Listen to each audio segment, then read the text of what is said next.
24 hours on West Africa Democracy Radio. 94.9 FM Dakar.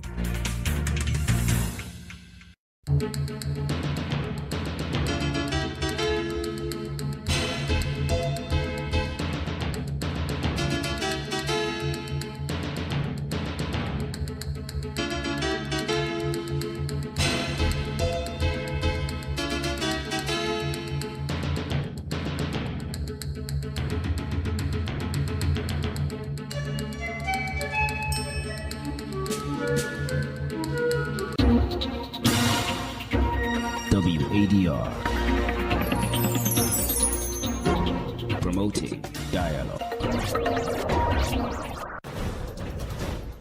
It's 6 p.m. in Dakar and Bamako, 7 p.m. in Lagos. Good evening and welcome to Newslink here on West Africa Democracy Radio, broadcasting on 94.9 FM worldwide at wadr.org and on YouTube and Facebook at WADR. Here are the top stories. A military court in Bamako sentences alleged coup plotters to prison terms of between 10 and 15 years. President Diomaye Faye of Senegal pledges reforms for correctional facilities nationwide. Ivorian government intensifies crackdown on illegal gold mining following presidential mandate. The clearing of over 8,500 illegal gold mining sites, the prosecution of 4,474 individuals. And Togo and Burkina Faso partner to combat cross-border malaria transmission. Please stay tuned for details of these stories and more. On the news, this is Abdullahi Hassan. Many thanks for joining our broadcast. Newslink begins in Mali, where a court in the capital on Friday delivered its verdict in the trial of Colonel Major Kassim Goita, the former Director General of State Security. He was sentenced to 15 years in prison after being found guilty of criminal conspiracy and plotting against the government. 4 other defendants also received 15-year prison sentences, while 2 others were sentenced to 7 years in prison for complicity. Imoradet reports. Friday's verdict brings to an end several days of hearings in the case of the alleged plot against Mali's transitional government. The judges found all 6 defendants guilty. Colonel Major Kassim Goita, Warrant Officer Abdoulaye Ballo, businessman Sandi Ahmed Solum, and Issa Samake were convicted of criminal conspiracy and plotting against the government. Each was sentenced to 15 years in prison.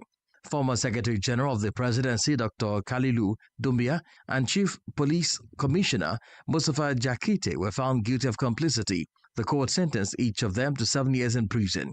In addition to their prison terms, all 6 convicts were ordered to pay the Malian government state 1 symbolic franc in compensation for the moral harm recognized by the court. Prosecutors had sought 20 years prison sentences for 5 of the accused and had requested the acquittal of Mustafa Jakite. However, the judges ultimately found Jakite guilty of complicity and sentenced him to 7 years in prison. Throughout the trial, all of the defendants denied the charges against them. Defense lawyers, meanwhile, alleged procedural irregularities and claims of torture while calling for their clients to be acquitted. Imoradet with that report filed in by WADR's Bamako correspondent Aliyu Cham. Meanwhile, the Malian transitional government says it is awaiting official confirmation from Washington following reports that the United States could strike Jenim hideouts in the country.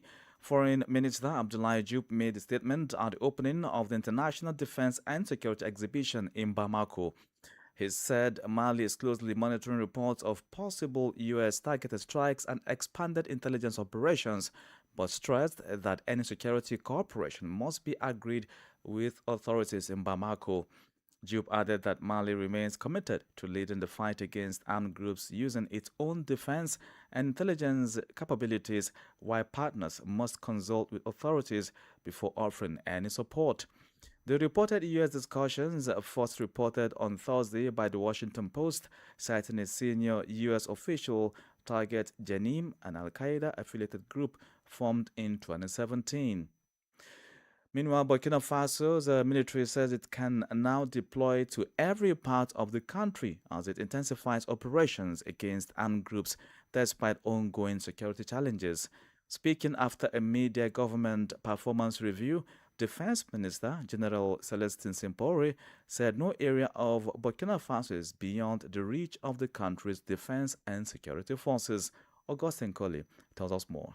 The minister reported a slight increase in government-controlled territory, with the effective occupancy rate rising to 74.5% by the end of June, up from 73.6% 6 months earlier. He said these are areas where security has improved enough for civilians to return and public services to resume. Simpori added that recent military gains have enabled the gradual reopening of several communities, improved access to essential supplies, and strengthened the Army's operational capabilities through better logistics and equipment. While acknowledging that parts of the country remain contested, the defense chief insisted government forces continue to conduct operations nationwide. The Burkinabe Minister of War and Security assured the Prime Minister that the army remains committed to expanding territorial control before the end of 2026. The announcement comes as Burkina Faso continues to battle a years-long insurgency that has displaced millions and destabilized large parts of the country. Augustine Colley reporting. Here in Senegal, President Bassirou Diomaye Faye has pledged sweeping reforms to improve prison conditions and strengthen the protection of the rights of detainees. Speaking after receiving the National Observatory of Places of Deprivation of Liberties 2024 and 2025 reports, President Faye described the exercise as a test of the state's commitment to human dignity rather than a routine accountability process. Christopher Ticho reports. The reports follow 124 inspection of detention facilities over the past 2 years and contain more than 100 recommendations expected to prevent torture and improve prison conditions. President Diomaye Faye said the government would act on the recommendations, including improving access to food and health care for detainees, easing chronic prison overcrowding through greater use of alternative sentences, and reviewing pretrial detention practices. The head of state also called for the introduction of modern screening technology to improve invasive body searches, saying security measures must respect human dignity. The president further announced plans to strengthen the legal status of prison officers and accelerate reforms that will lead to a new penitentiary code. He concluded by paying tribute to senior prison observer Mamadou Yandeboy, who recently passed away after nearly 5 decades of public service. A report filed by Christopher Aticho.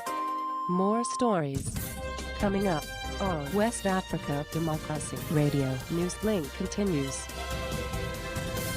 Remember, we're streaming live at wadr.org and on YouTube and Facebook at WADR.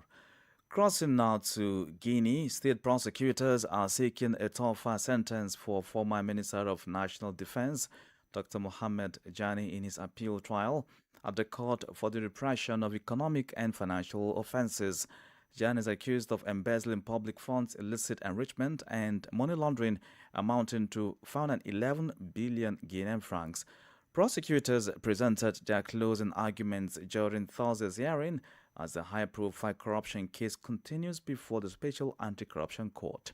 Usman Umar tells us more. The state prosecutors urged the appeals court to partially overturn the December 2024 judgment which ordered Dr. Mohamed Dayan to pay 500 billion Guinean francs in damages to the state and authorized the confiscation of his assets. They maintain that the offenses of embezzlement of public funds, illicit enrichment and money laundering are sufficiently established. The prosecution bases its argument particularly on the circumstances surrounding the awarding of a contract for the acquisition of military vehicles valued at 11 billion Guinean francs, as well as on assets deemed disproportionate to the former minister's declared income. It also questions the origin of Dr. Dayan's wealth, arguing that his official income as a government minister could not account for the value of properties registered in his name as well as those of his wife and children. Alleged accumulation of salaries and irregularities in the management of public funds were additional points of argument. At the conclusion of its argument, the state asked the appeals court to impose a 10-year prison sentence on Dr. Mohamed Dayan, a fine of 50 billion Guinean francs, and the confiscation of all his assets, including those registered in the names of third parties. The defense team of the former minister also presented its observations against the state. Meanwhile, the case is now under advisement for the court's decision to be announced at a later date. A report from Guinea correspondent Cheno Alpha Ibrahima Baldi and voiced by Usman Umar. Ivorian President Alassane Ouattara has directed the National Security Council to combat illegal gold mining nationwide. The instruction was issued during a National Security Council meeting on Thursday, which reviewed the country's security situation, the fight against illegal mining, and preparations for Independence Day celebrations. President Ouattara also tasked the Prime Minister with taking all necessary measures to curb the growing problem of illegal gold mining as quickly as possible. Let's join Veronica Njai for the details. Following the meeting, the National Security Council welcomed the observed security stability and the results achieved in the fight against illegal gold mining. However, authorities acknowledged that the efforts undertaken remain insufficient given the scale of the problem. Fidel Sarasoro is Executive Secretary of the National Security Council. This response includes, in particular, holding local administrative, traditional, and customary authorities, as well as defense and security forces, accountable in the fight against illegal gold mining, notably through the departmental security committees and civil military units under the authority of the prefects. It also includes strengthening collaboration with the diplomatic missions of the countries of origin of foreign illegal gold miners to intensify their involvement in raising awareness among their citizens and repatriating those involved in this activity. It entails the strict application of the legal framework for combating illegal gold mining throughout the country against any individual or legal entity involved in this illicit activity. The National Security Council deplores the persistence and even the expansion of illegal gold mining throughout the country. To reverse this trend, the head of state has ordered the strengthening of enforcement, prevention, and coordination efforts among the various relevant government agencies. According to the authorities, this activity results in significant tax losses, the degradation of agricultural land and water resources, while also impacting key sectors, particularly cocoa. Through the newly announced measures, the government intends to regain control of this activity and ensure the long-term preservation of national resources. A report filed in by our Abidjan correspondent Marcel Aristomble and voiced by Veronica Njai. In Nigeria, governments, development partners and investors are calling for greater mobilization of private capital to close Africa's development financing gap. The call was made at the 2026 Africa Social Impact Summit in Lagos, where stakeholders said public resources and traditional development funding are no longer enough to meet the continent's growing needs.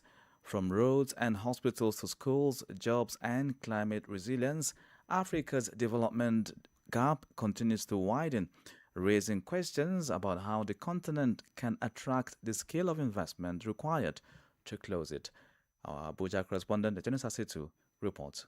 A new push to attract private investment is taking shape across Africa as governments face growing demands for infrastructure, healthcare, education, jobs, and climate resilience. Stakeholders at the Africa Social Impact Summit, ACIS 2026, say the continent must find new ways to finance development. Head of Civil Service of the Federation, Didi Esther Wilson-Jack, says development financing must translate into measurable results and tangible improvements in people's lives. The question before us, therefore, is not only how to mobilize more capital, it is how to ensure that every naira, every dollar, or other resource mobilized is translated into measurable improvements in the lives of our people. The challenge is particularly significant at a time when development aid is under pressure and governments across the continent face limited fiscal space. UNFPA resident representative in Nigeria, Muriel Mafiko, says Africa must look inward and invest in its own development rather than depend primarily on external support. Nigeria is home to one of the world's youngest populations. That is not a burden. It is wealth. It is a resource. If we make smart investments, this is one of the greatest opportunities we have. If we fail to invest, however, inequalities will deepen and opportunities will narrow. Participants say Africa's future would be driven by African leadership, domestic resources, innovation, and greater partnerships. For WADR, Yechinu Sasetu in Abuja.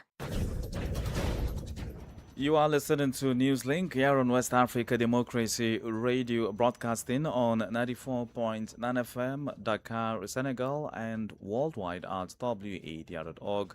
We are also live on YouTube and Facebook at WADR. Here's a reminder of our top stories. A military court in Bamako sentences alleged coup plotters to prison terms of between 10 and 15 years. President Diomaye Faye pledges sweeping reforms to improve conditions in correctional facilities nationwide. Ivorian government intensifies crackdown on illegal gold mining following presidential mandate. Ahead in the news, Togo and Burkina Faso partner to combat cross-border malaria transmission. We also have the guest interview and sports news. Please stay with us. Bringing you the facts beyond the headlines from Monrovia, Liberia. This is Abraham Parker. Stay tuned to WADR 94.9 FM Dakar. Many thanks for staying with us. Now, the Gambia is reinforcing its position as a leader in domestic revenue mobilization after hosting the African Tax Administration Forum ATAF Masterclass meeting. The high-level gathering brought together general commissioners and tax experts from 19 African countries to share best practices on strengthening tax administration and financing sustainable development. WADR's Rose Samara Cates reports. Officials at the meeting recognized the Gambia's remarkable progress in tax administration, with GRA's Commissioner General Yankuba Dabo being named ATAF's Africa Champion for domestic revenue collection. During a courtesy call on President Adama Barrow at the State House, the visiting delegation commended his government's commitment to reinforcing tax administration and creating an enabling environment for efficient domestic revenue mobilization. Mary Bine is the executive director of ATAF. He emphasized the fact that domestic revenue mobilization is the only sustainable way to build our countries. The Gambia's Minister of Finance, Sidi Keita, says the recognition reflects the government's commitment to strengthening tax administration and creating a sustainable revenue based on financial national development, while reducing dependence on external support. The President is heavily involved. In fact, I always refer to him as the chief revenue mobilizer for the country. He follows closely all the reforms. He guards them with the political will and support. Meanwhile, Gambia Revenue Authority Commissioner General Yankuba Dabo says the recognition is not only an honor for the authority, but also a testament of the collective efforts of government institutions and taxpayers in building a transparent and resilient revenue system. We have to look inward and generate our own revenue and to help our country to develop. And I think Gambia is an example to that. The ATAF Masterclass meeting concludes with a renewed call for greater collaboration amongst African tax administrations to strengthen domestic revenue collection and support sustainable economic growth across the continent.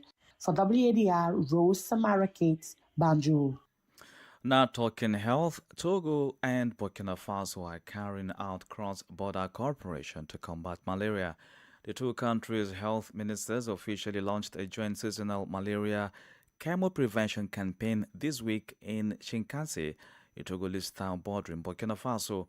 According to authorities, the initiative runs from July 23 to 26 and seeks to protect children aged 3 to 59 months in communities on both sides of the border. Francis Boniface has read the details. The initiative seeks the protection of children aged 3 to 59 months who are particularly vulnerable to malaria in areas with high seasonal transmission. Togo and Burkina Faso are working to expand access to malaria prevention and treatment while addressing the growing threat of insecticide-resistant mosquitoes and drug-resistant malaria parasites. Health ministers of the two countries, Jean-Marie Kofi Tessi of Togo and Robert Lucien Jean-Claude Kagougou of Burkina Faso, are leading the cross-border efforts to prevent malaria infections and reduce severe cases of the disease. Malaria remains the leading cause of visits to health facilities in Togo, accounting for about 40% of outpatient consultations and 1/4 of hospital admissions, according to health authorities.